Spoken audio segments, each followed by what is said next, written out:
Coordinated attacks in Mali by Al-Qaeda-linked terror group Jinack and Tuareg-led separatists killed the country's defense minister Sadio Camara, along with other civilian and military victims. Bamako says the terrorist objective was to seize power. What's really happening in Mali? And is there a security vacuum?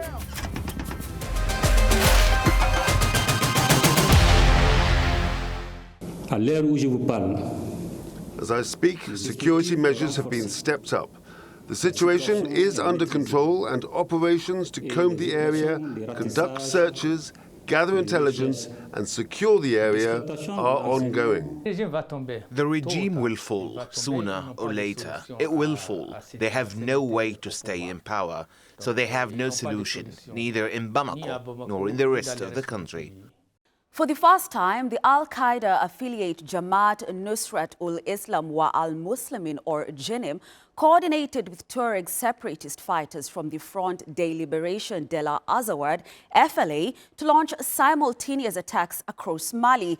The attacks that began on April 25th happened in the country's capital, Bamako, the garrison town of Kati, which is just outside Bamako and is a central hub of military power, and the residence town of junta leader Assimi Goïta and other high-level military officials. Attacks also took place in Mopti, Sevare, Kona and Gao towns, as well as Kidal in northern Mali, an area that has been a hotbed of terrorism. Now, this satellite imagery that's dated April 13th, 2026 shows the residence of the fallen defense minister Sadio Camara in Kati near the capital Bamako, and this is right before the attack. Now, this right here is the aftermath of the suicide bombing at the same place on April 26th. You can see clearly that the impact and the intensity is very visible. Il est évident que sans l'appui des sponsors, it's clear that without the support of sponsors, these cowardly and barbaric acts could never have been carried out. What was the objective of this terrorist group? There were essentially three. One, to sow fear and doubt. We're not afraid. We will never doubt and we will never be afraid. More than mere terrorist incidents, the enemy's objective was to seize power by dismantling the institutions of the Republic and putting an end to the process of rebuilding and building the new Mali. Mali has for decades been rocked by coups, attacks from armed groups, shifting alliances and foreign interventions.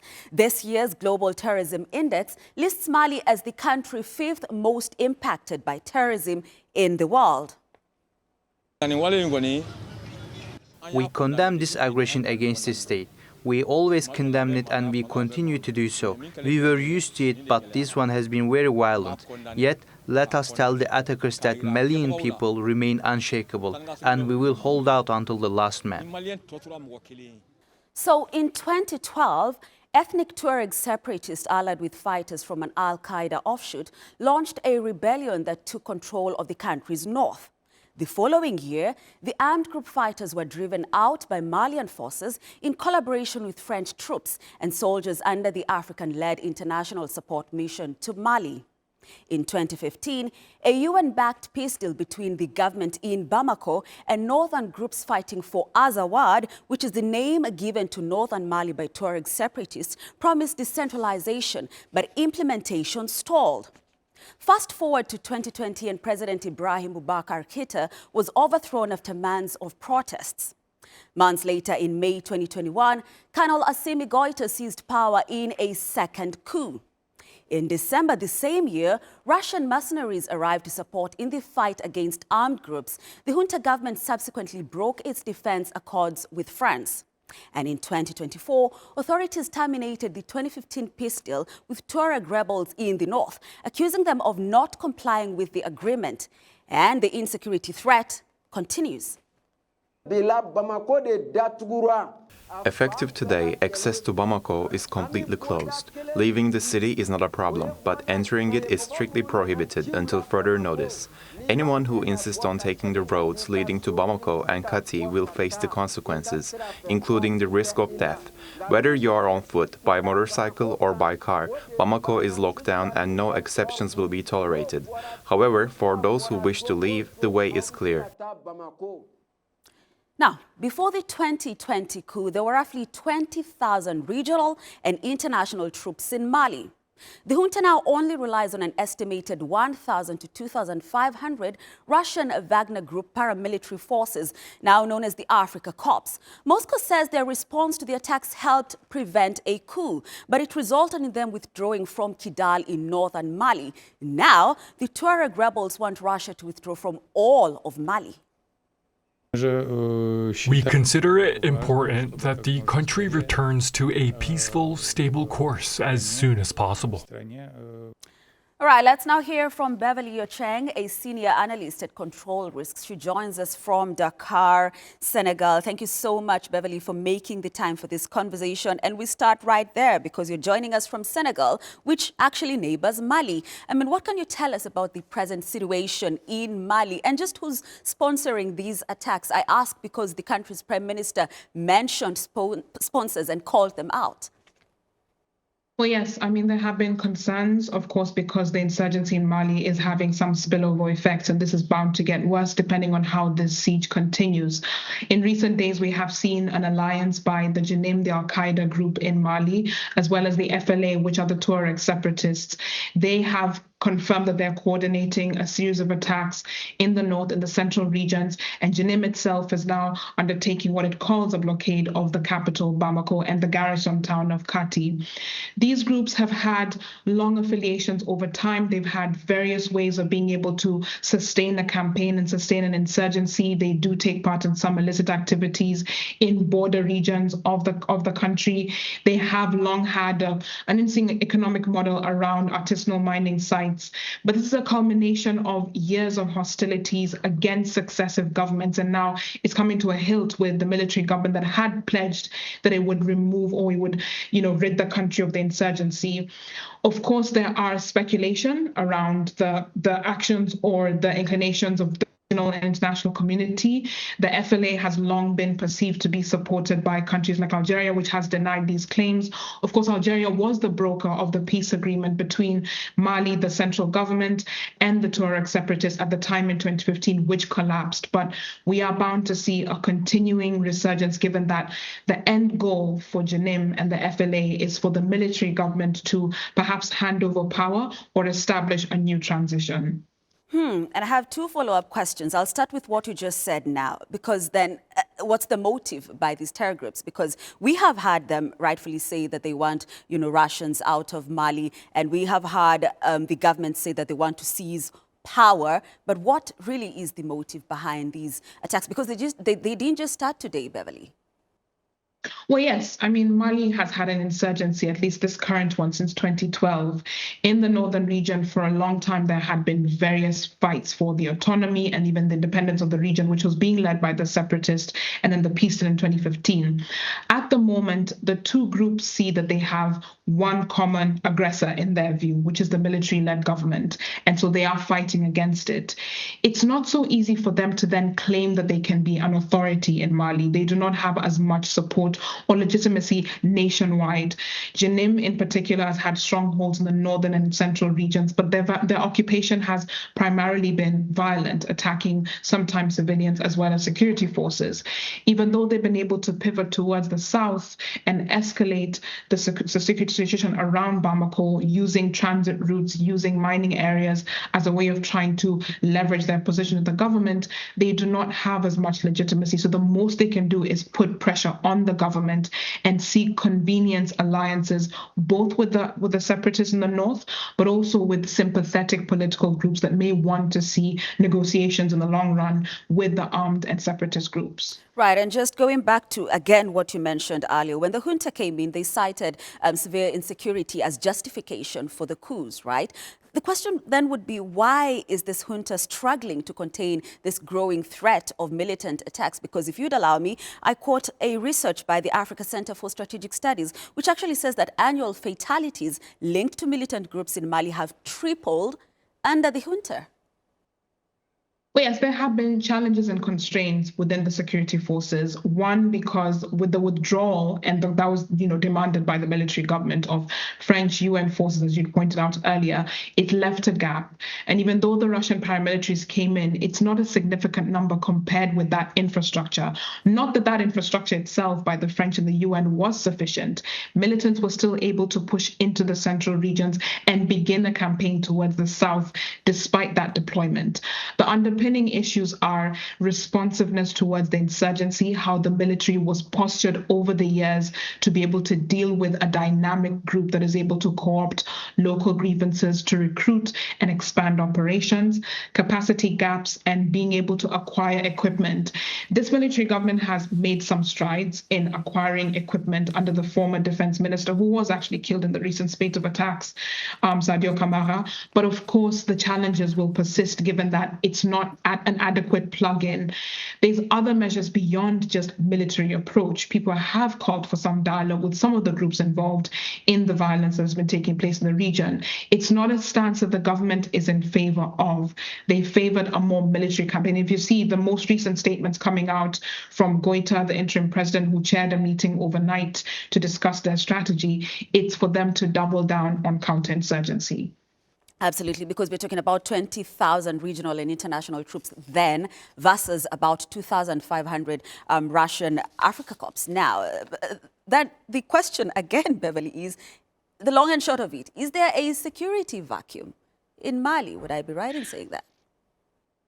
There is. Certainly, because if you're looking at the rate of the insurgency and all of the flashpoints of violence that have been emerging and the constraints within the security forces, there is that.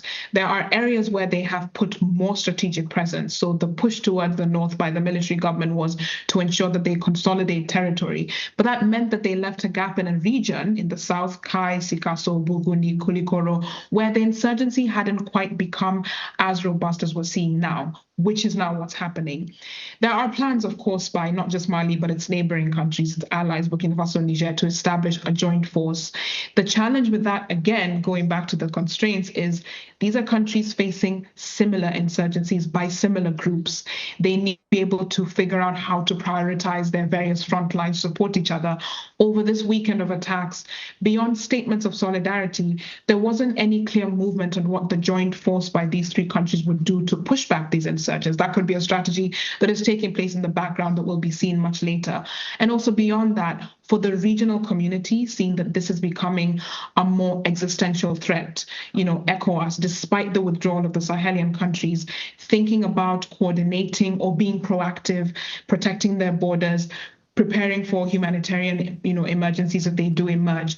All of those will be the combined factors that determine the rate and pace of this insurgency. It's like you're reading my mind, Beverly, because as we wind up, I want us to talk about the three alliance of Sahel states, Burkina Faso, Mali, Niger.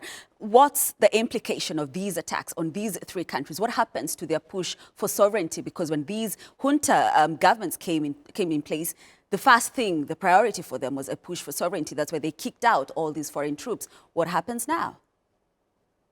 It will slow down at least some of the things that they're hoping to achieve. So they want to build the institutional capacity of the AES so that it becomes not just a political security alliance, but also a sort of economic alliance. It's underpinned with security. If there is no security, then there's no way to guarantee any sort of policy processes, any sort of engagement, bilateral engagement amongst themselves with some of their newer partners, whether it's Russia, Turkey, or China. It becomes very constrained. It will be a big, this attack in particular is a demonstration of some of the plugs, some of the capacity gaps that they need to plug in when it comes to security, when it comes to coordinating, when it comes to priority, and that support that they will be either willing to accept from regional and international actors, given the fact that their push, as you say, is for sovereignty and for them to reflect within themselves on whether they have the capacity to deal with this. Absolutely. Thank you very much, Beverly Ocheng, their senior analyst at Control Risks. Thank you so much for your time and your valuable contribution. Still to come here on Africa Matters. I am Maimunaba in Jinack Island of the Gambia.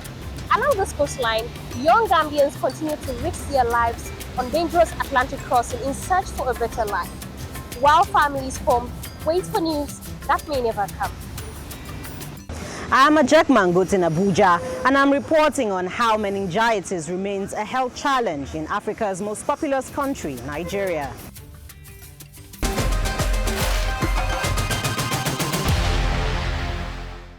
To the Jinack Island in the Gambia's North Bank region, which has become a key departure point for migrants risking the dangerous journey to the Canary Islands.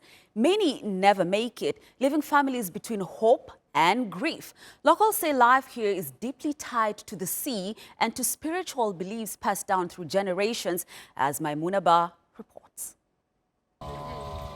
The Atlantic Ocean off the coast of Jinack Island continues to pull young men and women towards a journey many may not survive. For Aliu Jata, that journey remains unfinished. 5 days also to correct. We lost our compass, and on the 6th day we knew we were lost. We thought we were near Italy, but we were far from Spain and Morocco. I fell into the water and saw a shark beneath me. I thought I would not survive. My friends pulled me back into the boat, and later a ship rescued us. Sally Jamme is heavily pregnant and caring for 3 children alone. Her husband left on the same journey and never returned. I told him not to go and he promised me he wouldn't. But he saw a boat and left. When I heard he was gone, I waited all night and could not sleep. He does not call me and I cannot reach him.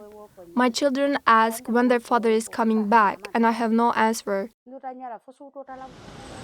Many people believe the island is protected by their ancestors, who bring misfortune on outside authorities who try to interfere with them. People believe this island is protected by spiritual beliefs. Outsiders are expected to respect local traditions. When officials come, they don't come in uniforms. They blend in and let the community respond first. If someone ignores these beliefs, people say there can be consequences. The International Organization for Migration says that more than 600 Gambians died or went missing in the Mediterranean between January and February this year. It makes it the deadliest capture a year on record. Aid groups warn that without urgent actions, including stronger efforts to rescue and safer migration routes, the number of deaths could continue to rise. Many of those attempting the journey to Europe are trying to escape from limited job opportunities and financial hardship. But 1 in 4 Gambians is unemployed according to the latest official statistics, and the government says it is stepping up effort to curb irregular migration with awareness campaigns, creating more jobs and holding suspected people smugglers accountable. Across Jinack Island, the sea continues to define life on the shore, where life moves quietly, suspended between memory and hope for a better future. Maimunaba, Africa Matters, Jinack Island, the Gambia. To Nigeria next, where meningitis continues to be one of the country's most chronic public health challenges. The nation is on the African meningitis belt, a high-risk region stretching across 26 countries from Senegal in the west to Ethiopia in the east. Ajak Mangut reports that about a dozen states in Nigeria have been put on high alert since March, ahead of the peak season that began in April. Andrew Chindo may never fully recover from meningitis. The 57-year-old butcher's battle with the disease last year left him partially deaf. He now relies on others like his brother, Musa Titus Awanson, to communicate. My brother's illness started with a fever in the peak of the hot season, and his neck was stiff. He couldn't move it. We were in and out of different hospitals for 2 months, but unfortunately, it has left him deaf in his left ear, and you have to scream in his right ear for him to hear. For decades, Nigeria has recorded cases of meningitis, a seasonal disease that affects the brain and spinal cord, caused by viruses, bacteria, and fungi. According to Nigeria Center for Disease Control, at least 150 people died in April last year, with nearly 2,000 suspected cases reported in more than 20 communities. This year, health authorities warned of a heightened outbreak risk, particularly in northern Nigeria. 11 states are currently under high alert as temperatures in those areas surpass 40 degrees on most days, increasing the risk of transmission. In this settlement on the outskirts of Abuja, unvaccinated residents fear they are at risk. especially with extreme heat during the December to April dry season. Dust, overcrowding, and poor ventilation often drive infections. Living in this area exposes you to all kinds of diseases. I've not been sick from any of these diseases, but I would take the vaccine now that there's a risk because the weather is hot. In 2024, Nigeria became the first country to roll out the Men5CV vaccine to protect against 5 strains of meningitis, including A, C, W, X, and Y serogroups. But experts say there's a vaccination gap for newer strains, which is largely responsible for recent cases. The issue is that we don't have enough access to the communities that are at highest risk because of, we don't have sufficient vaccines for now. We have only 1 million and it has been used. So we now have to plan on how to be immunizing continuously for the next 5-10 years with a vaccine volume that is beyond 80 or 100 million. In 2022, the government set up a committee to ensure local vaccine production and reduce reliance on imported vaccines. But that is yet to happen. Health authorities say they have strengthened surveillance and increased lab testing to improve early detection of reported cases so that people like Andrew can hopefully regain their quality of life. Ajek Mangut, Africa Matters, Abuja. We shift our focus to Ethiopia now, where poverty and stigma still keeps girls from attending school because they can't afford sanitary pads. But now the Turkish government, in collaboration with an Ethiopian sheikh, is offering them an affordable solution. Brenda Zederedido reports from Ethiopia's capital, Addis Ababa. Every month, girls miss up to 5 days school due to the lack of menstrual hygiene products. A 2024 UNICEF report shows that it affects 1 in 10 Ethiopian schoolgirls. This factory in Addis Ababa is hoping to change all that. It's producing reusable sanitary pads, which helps girls from poor communities reclaim their dignity. Leading the initiative is the Turkish Cooperation and Coordination Agency, TICA, in collaboration with Sheikh Kemal Abdurrahim. We identified 2 key goals.